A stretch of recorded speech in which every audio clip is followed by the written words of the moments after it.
마태복음 5장 8절의 말씀, 마음이 청결한 자의 축복에 대해서, 팔복 중에 6번째에 해당되는 복에 대해서 묵상합니다. 오늘 말씀을 저는 알베르 까미가 1943년에 쓴 희곡 오해라는 작품을 소개하는 것으로 설교를 시작하겠습니다.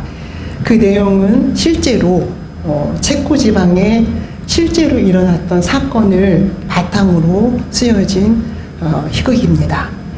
내용을 보면 보헤미아 대륙의 외따로 떨어져 있는 곳에 두 여인, 어머니와 모녀가 살아가게 됩니다.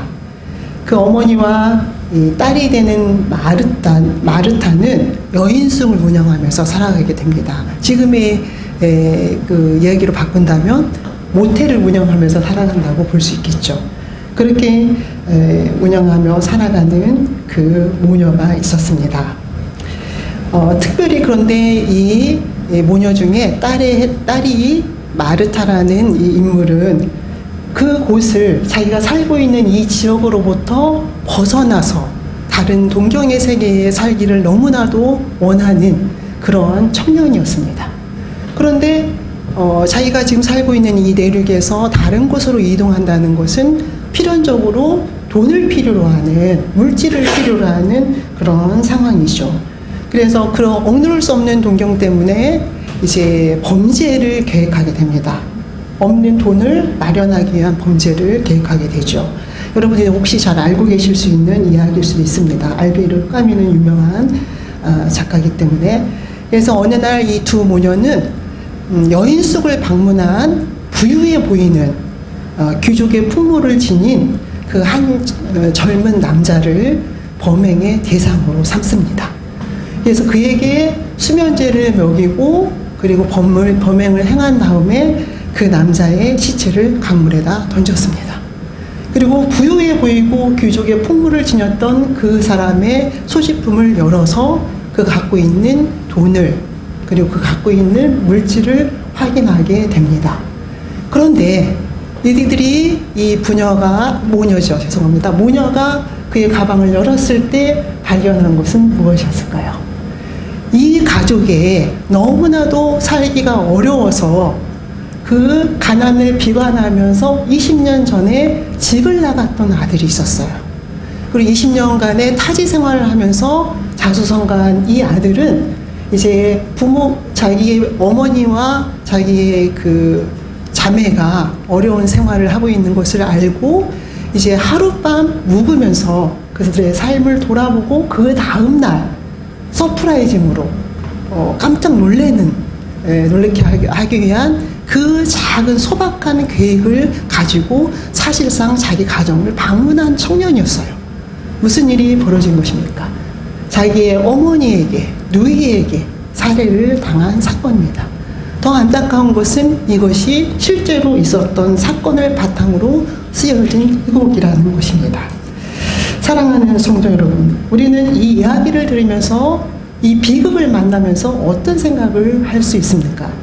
이 비극을 막을 수 있는 것이 있었을까요? 있었다면 그것은 무엇이었을까요?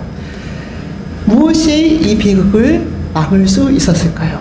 두 모녀가 돈이 아닌, 그리고 자기의 어떤 출세를 위한 수단으로 이 청년을 바라보지 않았더라면, 그리고 이 청년을 자기의 출세의 그런 수단으로 바라본다고 할지라도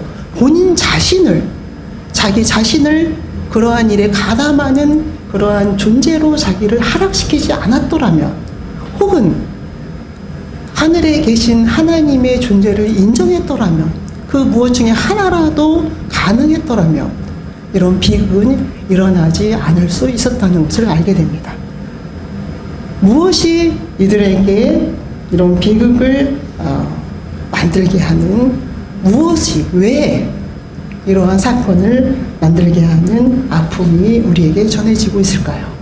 만약에 이들이 스스로 하늘이 지은 존귀한 존재라는 것을 알았다면 이 범죄에 가담하지 않을 수 있었고, 둘 중에 한 사람이라도 어머니가 딸을 말리든지 딸이 어머니를 만류했다 하더라도 이런 비극은 피해갈 수 있었다고 우리는 생각할 수 있습니다. 사랑하는 성도 여러분, 여러분들은 무엇을 보며 살아갑니까? 아니, 우리는 무엇을 보며 살아가야 할까요? 우리가 무엇을 바라보며 살아가는가에 따라서 우리의 인생은 희극이 될 수도 있고 이런 비극을 만들 수도 있으며 다른 사람의 인생의 비극을 초래하는 인물이 될 수도 있는 것을, 우리의 삶이 될 수 있는 것을 이야기해 주고 있습니다. 우리는 무엇을 보고 살아가야 할까요? 현대인들이 가장 많이 보는 것이 무엇일까요? 아마 핸드폰이라고 얘기할 수 있을 것 같습니다. 저는 이제 우리 강아지를 데리고 산책을 하다 보면 이제 동네에 산책길이 있습니다. 숲속이죠. 많은 사람이 핸드폰을 보다가 정지한 상태로 머물고 있는 그러한 것을 보게 됩니다. 그리고 많은 사람이 확성기처럼 핸드폰을 크게 틀어놔요. 그리고 지니고 가는 거죠. 이동하는 거죠. 그 사람이 무엇을 듣고 있는지, 주로 정치에 대한 유튜브를 보는 것 같아요. 소리를 많이 이렇게 들려옵니다. 저는 그런 것을 바라보면서 그런 아쉬운 생각을 하게 됩니다.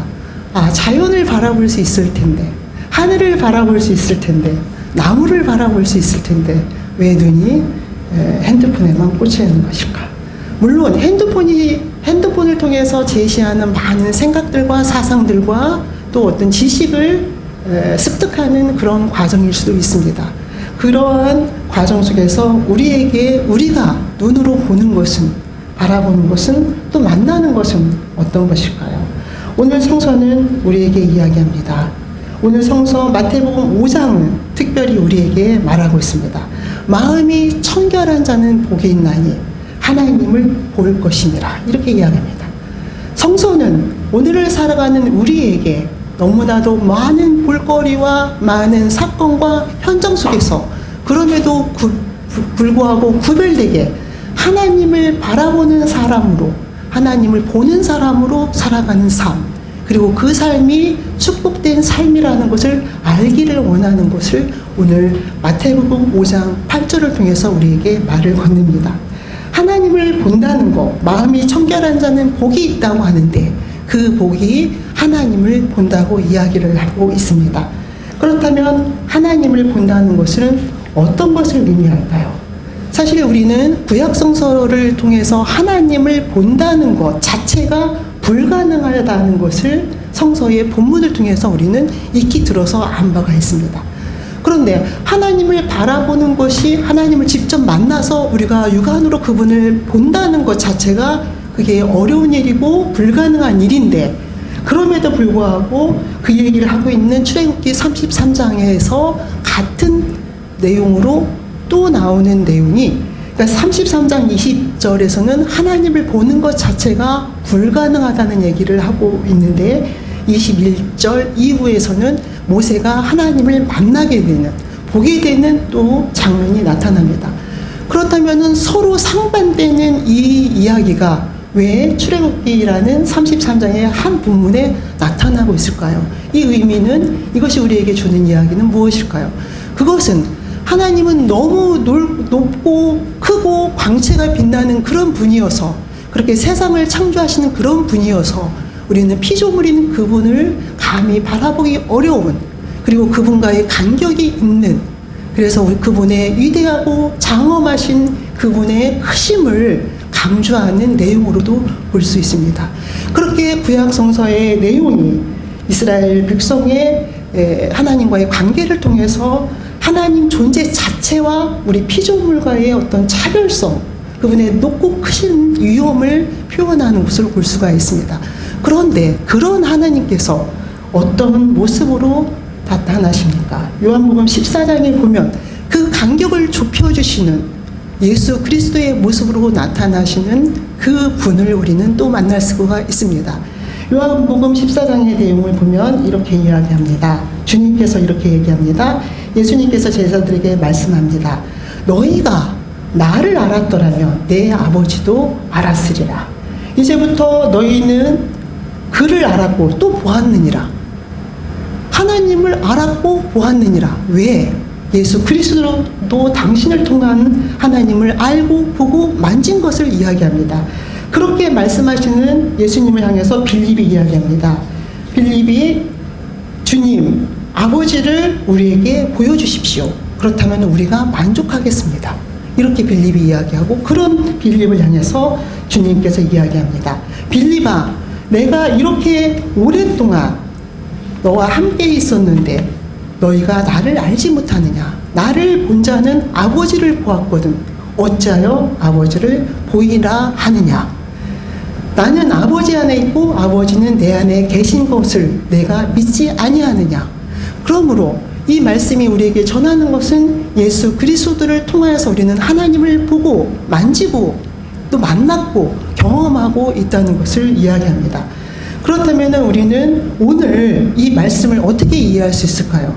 마음이 청결한 자는 복이 있나니 그가 하나님을 볼 것이며, 이렇게 이야기하는 이 말씀 우리는 어떻게 이해할 수 있을까요?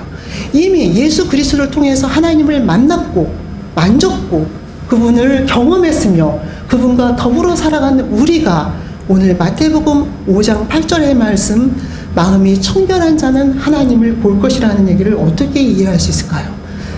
우리는 이렇게 이야기할 수 있습니다. 근본적으로 하나님을 만난 사건, 하나님을 경험한 사건, 하나님을 만지고 우리의 삶 속에서 경험한 그 사건을 우리의 삶의 영생을 얻는 사건, 우리의 중생을 경험한 사건, 그리고 우리는 하나님의 자녀된 사건으로 이해할 수 있습니다. 그런데 그 사건을 우리는 경험하면서 이제 앞으로 나아가는 우리의 신앙의 생활이 있을 때 날마다 성숙해지고 좀 더 성화되는 그 과정에서 오늘 우리는 마태복음 5장 8절의 말씀을 들을 수 있습니다. 성화되는 그 과정 속에서 날마다 하나님께 더 가까이 더 밀접하게 가는 그 과정 속에서 우리는 마음이 청결한 자로서 순간마다 사건마다 또 일마다 하나님을 보는 그런 놀라운 은혜와 축복을 누리어야 한다는 것을 주님이 우리에게 말씀하고 있는 것으로 우리는 이해할 수 있습니다. 그렇습니다. 마음이 청결한 자는 하나님을 순간마다 사건마다 볼 수 있고 또 그분을 만날 수 있고 또 그분이 나를 통치할 수 있는 그 삶의 복을 이야기하고 있는 것을 우리는 알 수 있습니다. 그런데 오늘 이야기합니다. 마음이 청결한 자는 복이 있는데 그런 복은 하나님을 만날 수 있는데, 그렇다면 마음이 청결한 자는 어떤 것을 의미할까요? 이 본문에 대한 설명으로 유대인의 사회적인 그 현상을 조금 접근해 보았고 그것을 통해서 여러분들에게 설명드릴 수 있습니다. 그것은 당시 유대인들에게는 깨끗한 음식과 부정한 음식을 분명하고 엄격하게 구별했고, 그리고 또 어쩌다 부정한 사람을 보거나 또 장소에 갔다 오면 반드시 옷을 깨끗이 빨아 하는 정결 예식을 행하는 그러한 사회적이고 또 위생적이고 종교적인 의식이 있었다고 합니다. 그런 의식 속에서 살아가는 그 유대인들에게 예수님이 마음이라는 단어를 사용해서 마음이 청결한 자는 복이 있나니 하나님을 볼 것이라는 그런 팔복 중에 하나를 설명하고 있는 것을 우리는 보게 됩니다. 여기서 마음이라는 것은 카르디아라는 단어를 사용하고, 이 카르디아는 심령과 다른, 푸뇨마와 다른 사람이 가지는 인격적인 그런 부분을, 또 사람이 인격적으로 실제로 자기가 판단하고 선택할 수 있는 그런 부분을 강조하는 단어로 이해할 수 있습니다. 그래서 마음이 청결한, 그 마음을 지키는 그러한 사람은 하나님을 만날 수 있다는 것을 이야기합니다. 그럼 또 청결이라는 것은 무엇일까요? 여러분, 청결한 삶을 살아갑니까? 청결이라는 말은 카타로스라는 말인데 마치 이런 거죠. 더러워진 옷을 깨끗이 빠는 것, 그렇죠? 그리고 견한 축정이를 제거해서 순수한 양식으로, 곡식으로, 알곡으로 만드는 것, 이런 것들을 청결이라고 얘기합니다. 그래서 이 청결이라는 단어에서 카타르시스라는 말이 왔다고 해요. 그럼 카타르시스는 심리학에서, 현대 심리학이나 상담학에서는 이 카타르시스라는 말, 헬라에서 온 카타로스, 청결이라는 말에서 카타르시스가 왔는데 현대 심리학이나 상담학에서는 이 말의 의미를 마음의 정서에 쌓여 있는 것을 혹은 중압감을 혹은 상처를 깨끗이 제거하는 것이라고 얘기한다고 합니다. 그러니까 마음을 청결하게 한다는 것은 그 마음에 쌓인 중압감을 내려놓는 것, 마음에 깊이 들어와 있는 상처를 덜어내는 것, 그리고 마음에 짊어지고 있는 무거운 짐을 내려놓는 것, 이런 것을 청결하다고 이야기하는 카타르시스라는 단어를 사용해서 이야기하고 있는 것을 우리는 알 수 있습니다.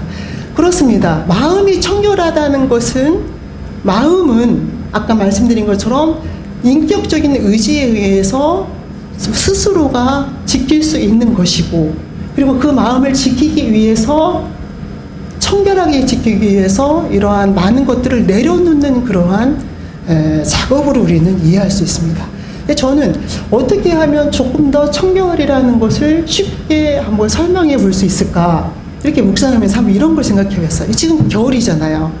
겨울이고 이제 봄을 향해서 가는 길목에 있긴 하지만 요즘은 이제 많은 사람이 자기의 자동차를 지하 주차장에 주차를 해놓습니다. 그런데 또 많은 사람이 지하 주차장이 아닌 노상에 주차할 수도 있어요.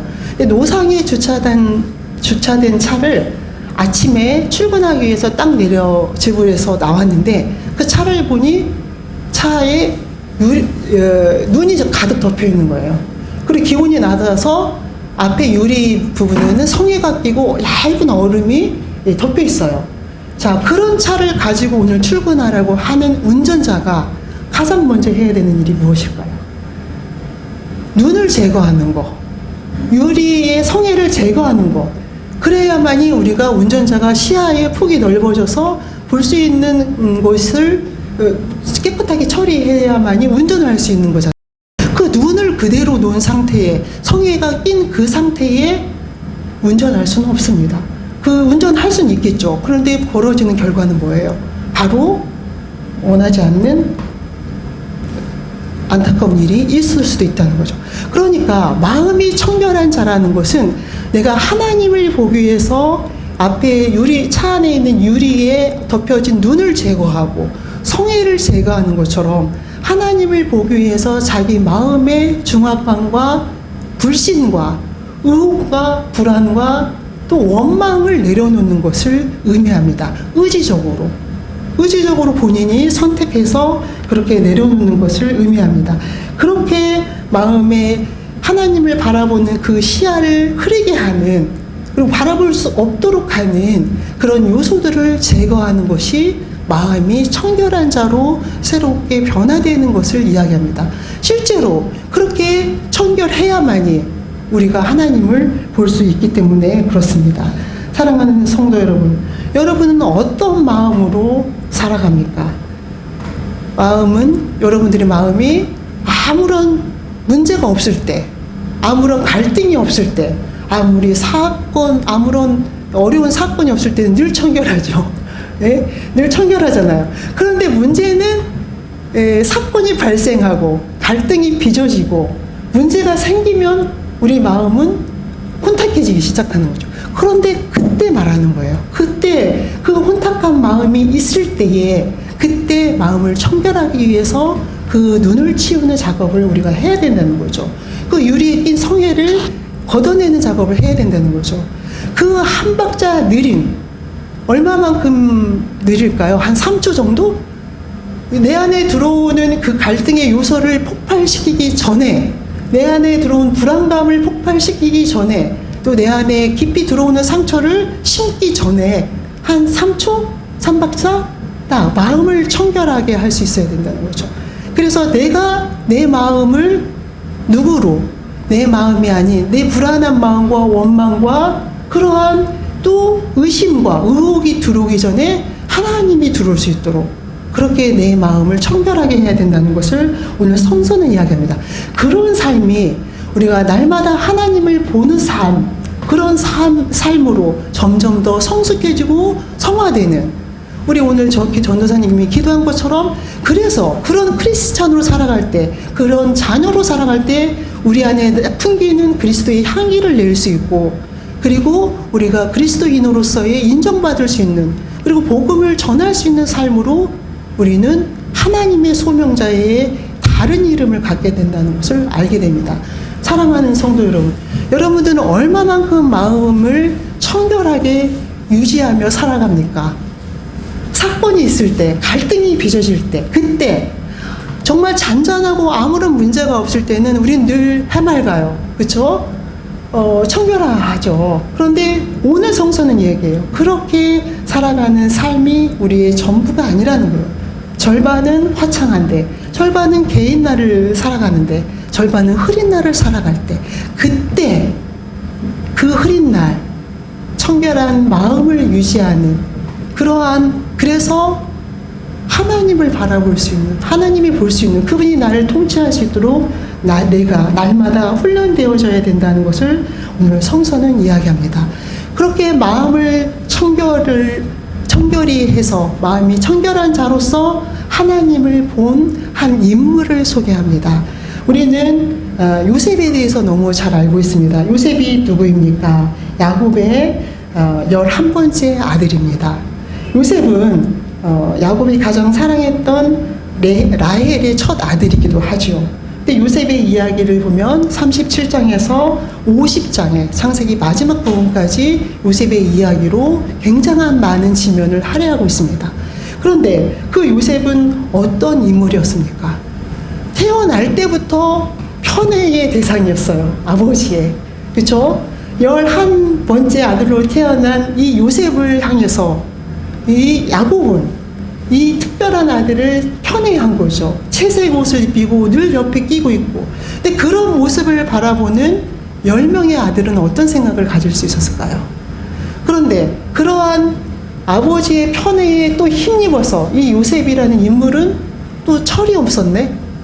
그래서 형들이 실수하거나 문제가 발생할 때마다 이제 아버지에게 나팔을 부는 거죠. 그렇죠? 어떤 형이 그랬어? 둘째 형이 그래서 이렇게. 그리고 또 설상가상으로 무슨 일을 합니까? 내가 꿈을 꾸었는데 내가 으뜸이 되더라.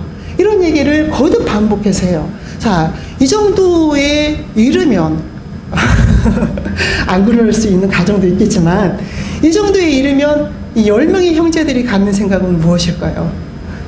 언젠가는 두고 부리라. 너 언젠가는 한번 갚아주겠다. 이렇게 얘기하잖아요. 그래서 결국 미디안 사람들에게 요셉이 끌려서 애굽에 팔리게 됩니다. 애굽에 팔려서 살아가는 그의 삶을 여러분들이 너무나도 잘 알고 있어요. 얼마나 많은 우여곡절을 겪으면서 힘들게 살아갑니까? 그런 요셉에게 이제 어느 날 바로의 꿈을 해석할 수 있는 기회가 주어지죠. 그 바로의 꿈을 바로의 많은 사람들이, 지식인들이, 점술가들이 해석해 보려고 했지만 불가능한 거예요. 근데 그 꿈을 해석하는 요셉, 7년간의 풍년이 이 이집트에 있을 것이고, 이집트의 기후라는 건 뭡니까? 이집트만 딱 풍년이에요? 아니잖아요. 주변 근동 국가들이 다 같은 그런 기후를 갖게 되니까 7년간의 커다란 풍년이 있을 것이고, 그리고 그 7년에 이어서 그 다음에 7년 동안 흉년이 올 것이다. 그러므로 우리는 7년간의 흉년을 대비해서 7년 동안 많은 곡식을 저장하고 관리하고 거뜬히 7년의 흉년을, 다가올 흉년을 이겨낼 수 있는 힘을 저축해야 된다. 이런 조언을 하게 되죠. 그래서 이 요셉은 바로의 다음가는, 왕의 그 다음가는 신분과 위치 속에서 그의 영향력을 마음껏 발휘하게 됩니다. 그런데 그때 그 7년간의 흉년과 풍년을 같이 경험한 이스라엘 사람들, 대비하지 못했던 많은 이스라엘 사람들이 이집트를 향해서 오게 되죠. 곡식을 구하러. 자, 그러면 이 야곱의 가정은 어떻게 보내고 있을까요? 야곱의 가정 또한 예외는 아니죠. 그래서 이제 그 곡식을 구하러 오게 되는, 그래서 요셉 앞에 오게 되는 그 10명의 형제가 오게 되는 그러한 모습이 창세기 45장의 내용입니다. 45장의 내용이 이렇게 시작합니다. 요셉이 시종하는 자들 앞에서 그 정을 억제하지 못하여 소리질러 모든 사람을 자기에게 물러가라 하고 그 형제들에게 자기를 알리니, 그리고 통곡하고 대성통곡해서 다른 바깥에서도 들을 수 있는, 모든 국민이 들을 수 있는 그 정도의 통곡을 하고 있다는 것을 창세기 45장 1절 이후에서 전합니다.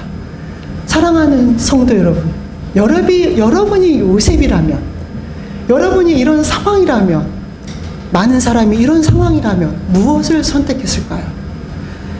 요셉은 45장 5절에서 얘기합니다. 당신들이 나를 이곳에 팔았다고 근심하지 마소서.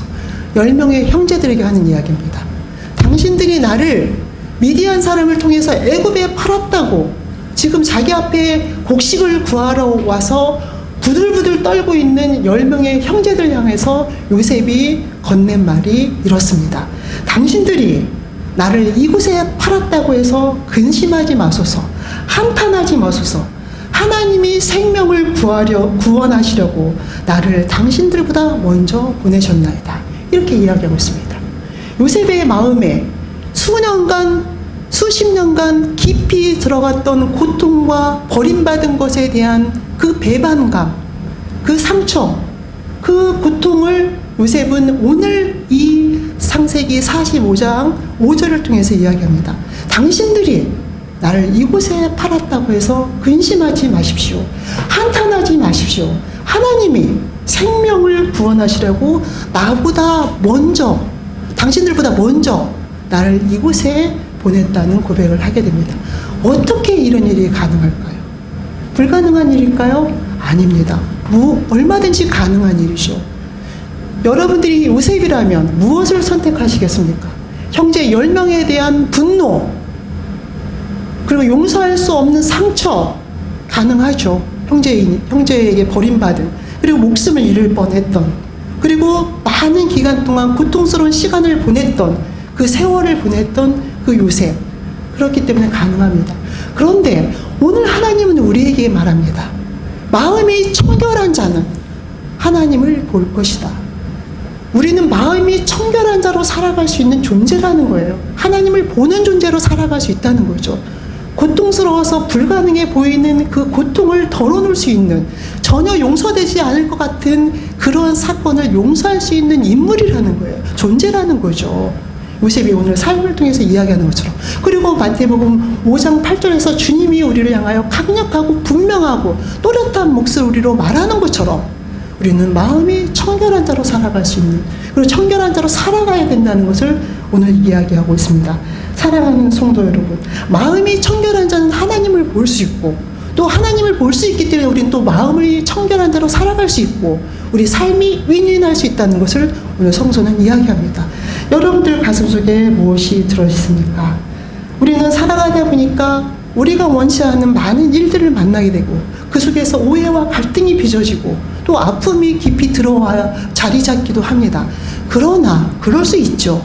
그러나 그럼에도 불구하고 오늘 성서는 이야기입니다. 그럼에도 불구하고 마음이 청결한 자로 살아가기 위해서 상처를 내려놓고, 눈을 치우듯이 분노를 내려놓고, 미움을 치우듯이 그렇게 우리가 청결한 자의 삶을 살아갈 수 있는, 그래서 하나님을 볼 수 있는, 그래서 하나님을 닮아서 우리의 삶을 지킬 수 있는 그런 삶을 살아가야 된다고 이야기합니다. 또 여러분들 그런 삶을 살아갈 수 있는 존재라는 것을 분명히 하나님이 이야기하고 있습니다.